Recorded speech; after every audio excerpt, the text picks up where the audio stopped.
Welcome back to BLCVikings.com and another edition of the Bethany Sports Beat. We're going to catch up with the women's tennis team right now, and to do that, we're going to be bringing in one of the freshman players this year from Arlington, Minnesota. That would be Sibley East High School. Alicia Kranz is in with us. And Alicia, welcome back. We had you on in the fall, and you're going to be joining us again here a little bit. You guys right on the verge of finishing up your regular season, and you've already qualified for the conference meet, so in a good spot in that regard as far as being one of the top 4 teams within the conference. But the team as a whole, we'll talk about the team first. You guys had an exceptionally strong fall season. I think went about 4-1, and now that we've gotten into the kind of the spring season here and met up with some of the better teams within our conference, record not necessarily quite as good in that regard, but nonetheless in a spot where you're in the conference meet. I don't know if that was one of the goals that you had established as a team to begin the season, but you're going to have a shot at playing for a conference championship in a couple weeks, so a pretty good spot to be in, right? Yeah, it's exciting. The beginning of the season, we were able to pull out a couple wins against North Central, so that's what really put us in that position. And then Morris had some trouble with their team, some injuries and whatnot, so they dropped out. So yeah, we are in the spot, so we're looking forward to it next weekend. And again, that should be going on up in the Twin Cities, and right now Bethany looks to be one of the teams in there. And you're probably right off the top get the task of taking on either Northwestern and Scholastica. And traditionally, those are two of the stronger teams. In fact, Northwestern right now, as we're doing this taping, I believe in first place overall. But really at that point, you're just going to go out there and do the best you can. And obviously there's, the individual doubles component, but from a team standpoint, you go out there and throw the ball up in the air and kind of see what transpires, because both of those teams are pretty clear, at least on paper. They're pretty tough teams. Exactly, yeah. They have a lot of talent, and, we're a young team. A lot of us are freshmen, so it's good just for us to play against them and get that experience too, and hopefully we learn something from it.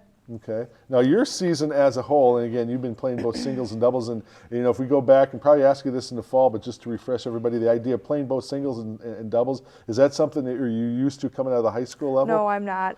In high school, I was just doubles, so it's different to play singles now.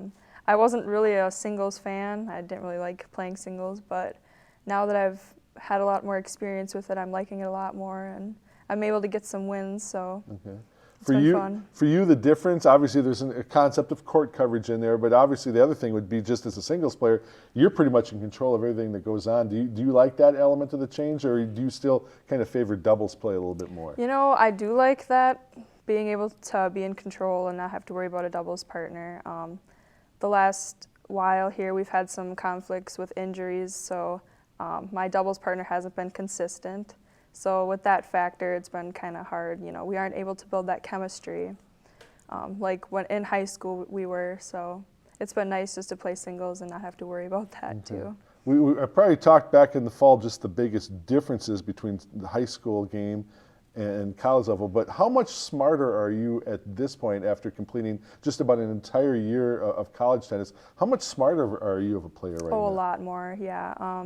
I don't know if coaching even has a whole lot to do with it, but just being out there and playing those better players, you learn a lot just from being out there and playing those other teams that are so much more experienced than you.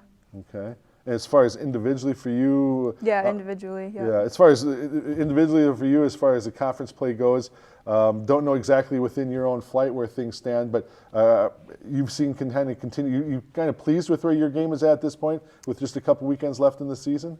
Yeah, there were a few games that I dropped that I maybe could have had, but we'll see what we can do. We had a few weeks left, so we'll try our best. That sounds good, and we'll keep track of the Vikings and their progress, both the women and the men, as they move on to UMAC conference play again. That'll be coming up here early in May up in the Twin Cities. Alicia Kranz, thank you for joining us. And again, Don Westphal bringing you another edition of the Bethany Sports Beat.